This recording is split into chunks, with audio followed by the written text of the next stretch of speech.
जानते हैं आज एक बहुत इंटरेस्टिंग टॉपिक पे बात करनी थी, तो मैंने सोचा कि आम लोगों से राय ली जाए और उसके बाद में हम और आप तो बात करेंगे ही। तो चलिए बात करते हैं। आप कभी रिपब्लिक डे परेड देखने गए? नहीं मैम, मैं नहीं गया हूँ, टीवी पे देखा हूँ कभी। टीवी पे देखा है? हाँ जी। तो आपको मन नहीं करता कभी जाने का, देखना लाइव? तो टाइम होता ही नहीं था। टाइम नहीं होता है? हाँ जी। पर छुट्टी होती है 26 जनवरी को। पर उस दिन भी तो काम होता है ना घर पे। आप कभी परेड देखने गए 26 जनवरी की? नहीं मैम, अभी तक तो गया नहीं है। नहीं गए? नहीं। क्यों नहीं गए? मैम मौका ही नहीं मिलता है, दिन भर ड्यूटी रात में कहाँ से होता है। फिर टिकट भी तो चाहिए मैम उधर। अच्छा, टिकट चाहिए इसीलिए। अच्छा ये बताइए, आप कभी परेड देखने गए, रिपब्लिक डे परेड? वैसे नहीं गया हूँ कभी लाइफ में। अच्छा, तो वैसे क्यों नहीं देखा गए? और टाइम नहीं मिलता, वहाँ पे टिकट बहुत महंगी पड़ती है। हाय, आपसे एक क्वेश्चन पूछ सकती हूँ? जी बिल्कुल। ये लीजिए, फिर माइक पकड़िए। ठीक है। आप कभी रिपब्लिक डे परेड देखने गई हैं? नहीं, इंटरेस्ट तो नहीं है अभी तक। नहीं गई हैं? नहीं। अच्छा, क्यों नहीं गई?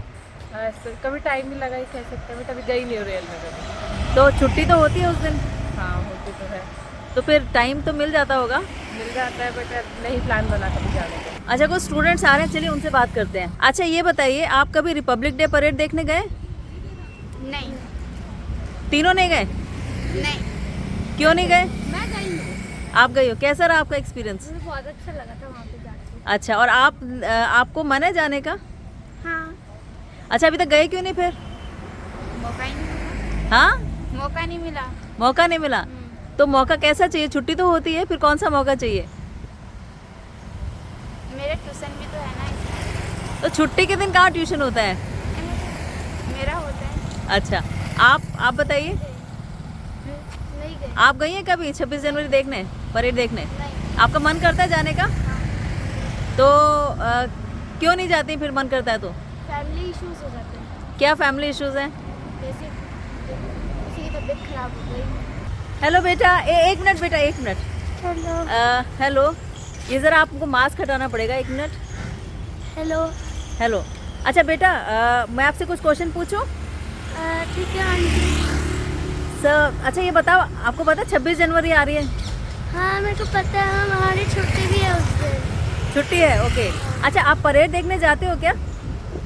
हाँ कभी कभार गया हूँ, वैसे टीवी पर ही देखता हूँ। आपको लगता है जाना चाहिए लाइव देखने के लिए? हाँ जाना चाहिए, आपको मज़ा आता है वहाँ पर। तो जाते क्यों नहीं हो? मैं गया हूँ कभी कभार, पर फिर मेरे को भूख लगने लग जाती है। अच्छा, थैंक यू बेटा, थैंक यू।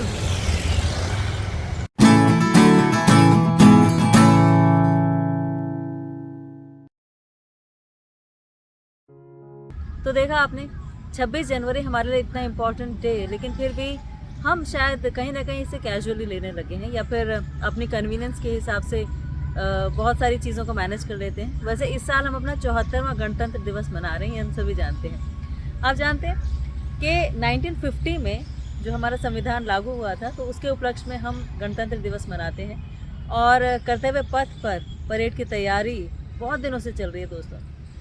वैसे कर्तव्य पथ जो है, पहले इसे राजपथ के नाम से जाना जाता था, लेकिन पिछले साल सितंबर में 8 सितंबर को इसे कर्तव्य पथ के नाम से हम जानते हैं अब। तो ये पहला मौका होगा जब गणतंत्र दिवस परेड जो है वो कर्तव्य पथ से होके गुजरेगी।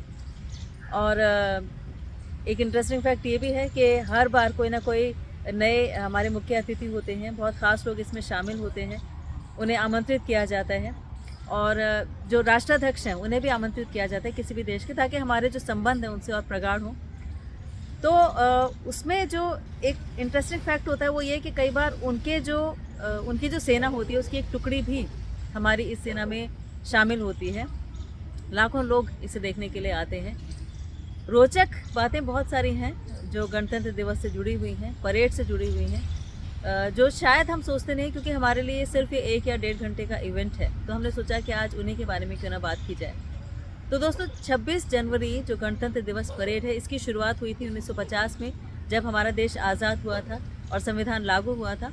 और 1950 से लेकर 1954 तक गणतंत्र दिवस की जो परेड है वो राजपथ, जिसे अब कर्तव्य पथ बोलते हैं, उस पर ना होकर 4 अलग अलग जगह पर हुई थी।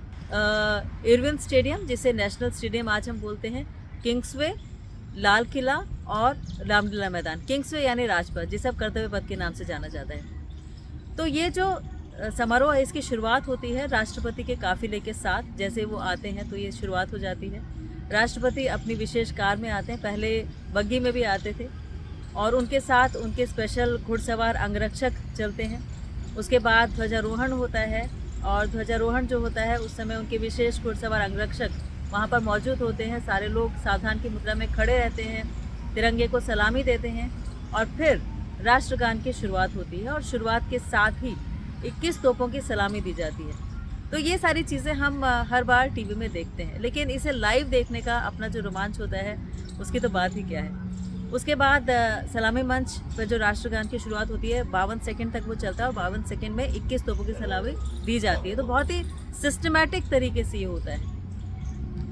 जब 1955 में गणतंत्र दिवस परेड का आयोजन हुआ था तो पहली बार राजपथ से वो गुजरी थी, जो अब कर्तव्य पथ है जैसा हमने बताया।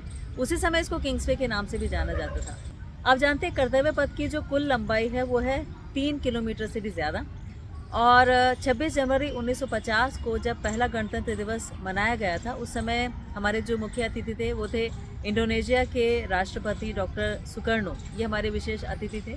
और इस बार जो हमारे विशेष अतिथि हैं, जो मुख्य अतिथि हैं, वो हैं मिस्र अरब गणराज्य के राष्ट्रपति महामहिम अब्देल फतह अल सीसी। जानते हैं मिस्र की सेना की एक सैन्य टुकड़ी भी गणतंत्र दिवस परेड में भाग लेगी इस बार।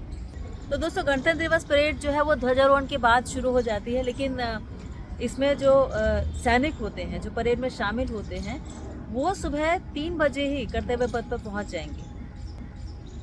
और हम जो है उस समय सो रहे होते हैं, हमें पता भी नहीं होता कि कितनी मेहनत हो रही है।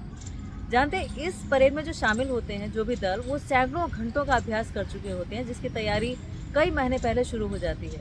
और ये जो शुरुआत होती है ये कैसे होती है कि पहले कंटिजेंट डिसाइड होता है कि ये रिपब्लिक डे परेड में जाएगा, और उसके बाद में वहाँ जैसे जुलाई में डिसाइड हुआ, और अगस्त से दिसंबर तक वहाँ पर प्रैक्टिस होती है। दिसंबर में वो दिल्ली आ जाते हैं और दिल्ली आके प्रैक्टिस करते हैं। सुबह 2 बजे उठ के कर्तव्य पथ पर पहुँच जाते हैं। और ये जो पूरी प्रोसेस है, इस प्रोसेस के दौरान जो हमारे सैनिक हैं वो लगभग 600 घंटे का अभ्यास कर चुके होते हैं हम तक पहुंचने से पहले। अपने रेजिमेंटल सेंटर से दिल्ली आने तक की यात्रा, और उसके बाद यहाँ पर जो प्रैक्टिस करते हैं वो तो टोटल 600 घंटे के आसपास वो बिता चुके होते हैं, जिसमें वो इतनी हार्ड ड्रिल करते हैं, हर रोज़ इतनी ज़्यादा प्रैक्टिस करते हैं कि वो उनकी मेमोरी में इतना ज़बरदस्त ठहर जाता है कि बिल्कुल कदम से कदम मिलाकर वो चलना शुरू कर देते हैं। तो सोचिए कितनी प्रैक्टिस होती है इसके पीछे।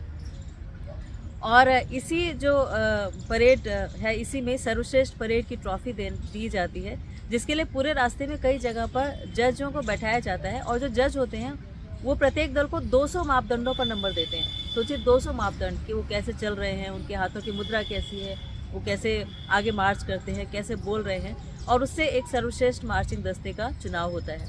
और ये किसी भी दल के लिए ट्रॉफी जीतने से भी बड़ा गौरव होता है कि वो जो है वो इस दल में शामिल भी हुए और उन्हें सर्वश्रेष्ठ मार्चिंग दस्ते की ट्रॉफी भी मिली। इसके अलावा परेड में झांकियां भी शामिल होती हैं जो 5 किलोमीटर प्रति घंटे की रफ्तार से चलती हैं। तो 5 किलोमीटर प्रति घंटे की रफ्तार बहुत कम होती है, लेकिन फिर भी उचित दूरी बनी रहे और जो लोग बैठे हैं वो आसानी से इसे देख सके, पूरी तरह आनंद उठा सके, तो इसलिए इसका ध्यान रखा जाता है। और इन झांकियों में एक छोटी सी खिड़की होती है जिससे आगे का रास्ता दिखाई देता है, क्योंकि सारी झांकी जो है वो पूरी सजावट से ढकी भी होती है, इसलिए बहुत अच्छी तरह से देख नहीं पाते।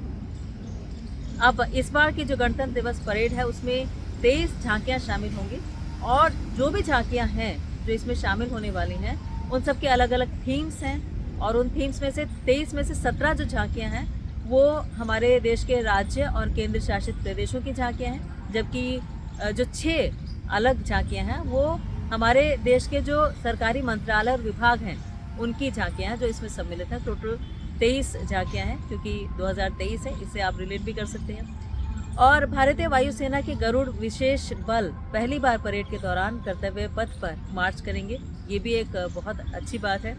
और देश इस अवसर पर विशेष बलों और भारत में निर्मित मिसाइल शक्ति का प्रदर्शन करने के लिए भी पूरी तरह से तैयार है। दोस्तों, जानते हैं गणतंत्र दिवस आयोजन की जिम्मेवारी जो है वो रक्षा मंत्रालय की होती है। इस आयोजन में लगभग 70 अन्य विभाग और संगठन शामिल होते हैं रक्षा मंत्रालय की मदद करने के लिए। और इस परेड के सुचारू संचालन के लिए सेना के हज़ारों जवान जो हैं वो अलग अलग विभागों के भी जवान होते हैं, उसके साथ साथ जो काफ़ी संख्या में लगाए जाते हैं और पूरी मुस्तैदी से अपनी ड्यूटीज़ करते हैं, चाहे वो दिल्ली पुलिस हो या फिर सीमा सुरक्षा बल हो या बहुत सारे और भी जवान होते हैं जो इसमें शामिल होते हैं। तो ये एक बहुत बड़ा इवेंट है दोस्तों, लेकिन हम शायद इसे 1-1.5 घंटे का इवेंट ही मानते हैं, इसीलिए ऐसा नहीं सोचते कि हमें इसे देखने के लिए जाना चाहिए। लेकिन सोचिए अगर हम सब जाएं वहाँ पर और जाके अपने जो देश के सैनिक हैं उनकी हौसला अफजाई करें, उन्हें कितनी खुशी होगी। कितने सारे स्कूल के बच्चे होते हैं जो शामिल होते हैं, जो इतना 1 महीने तक पूरी प्रैक्टिस करते हैं और तब जाके हम परफॉर्म कर पाते हैं। तो बहुत जो इतनी मेहनत है और हमारे देश का जो गौरव है, उस दिन अगर हम ना जाएं ये सोच कर के हमारे पास पर्सनल काम है या फिर हम टीवी में देख लेंगे या हम नहीं जाएंगे, तो सोचिए हम अपने आने वाली पीढ़ी को, अपने बच्चों को क्या बता रहे हैं। और उन बच्चों ने अगर परेड देखी ही नहीं तो फिर कैसे उनको ऐसा लगेगा कि हमारा देश इतना महान है और इतना रोमांचित होते हैं वहाँ हम देखकर। तो प्लीज़ कोशिश कीजिएगा कि आप इस बार इस परेड को देखने के लिए, लाइव देखने के लिए वहाँ पर ज़रूर पहुँचें।